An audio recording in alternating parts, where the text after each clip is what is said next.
Iya, bismillahirrahmanirrahim. Assalamualaikum warahmatullahi wabarakatuh. Ketemu lagi dengan saya, ya, Pak Farhan. Kita ketemu lagi untuk bahas soal dan penjelasan materi ya, tentang busur dan jurik.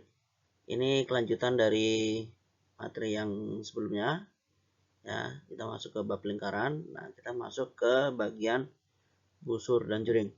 Nah, kemarin kita sudah bahas tentang bagian-bagian dari lingkaran. Nah, sekarang kita lebih perdalam lagi bagian lingkarannya itu adalah juring dan busur. Ya, sebagaimana yang sudah kita ketahui ya, bahwa busur dan juring itu adalah bagian dari lingkaran.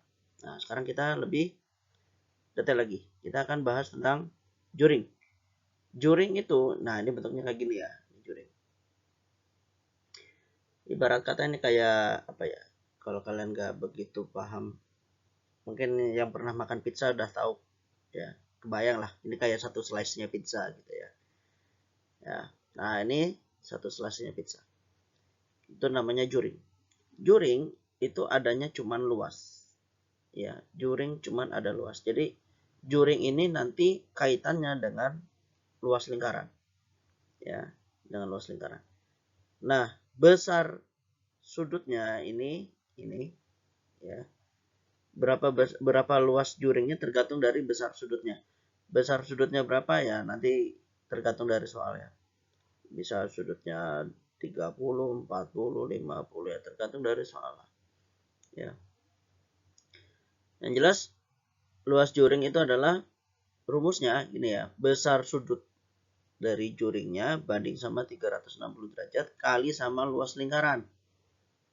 Nah, luasnya ya ini ya rumusnya PR kuadrat ya. Jadi juring itu cuma punya luas ya. Sudut yang terbentuk berapa banding 360 kali sama luas lingkaran. Itu juring ya, itu juring. Nah, kalau busur gimana? Kita lihat selanjutnya.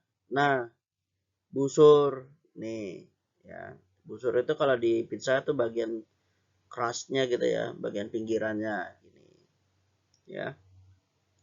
Nah, kalau busur itu kaitannya sama keliling. Ya, kalau tadi apa namanya juring itu sama luas, nah kalau busur sama keliling ya.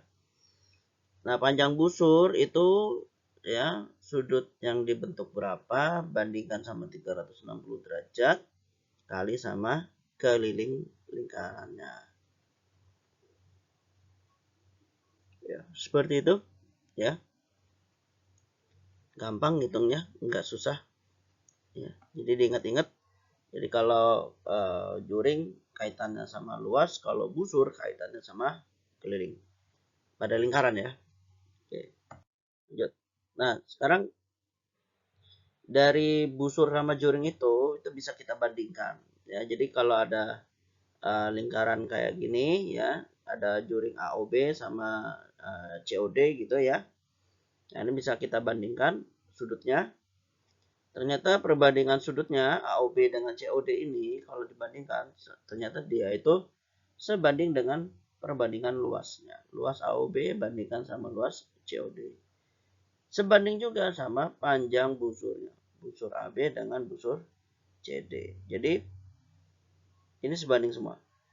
Perbandingan sudut sebanding dengan perbandingan luas, sebanding dengan perbandingan busur.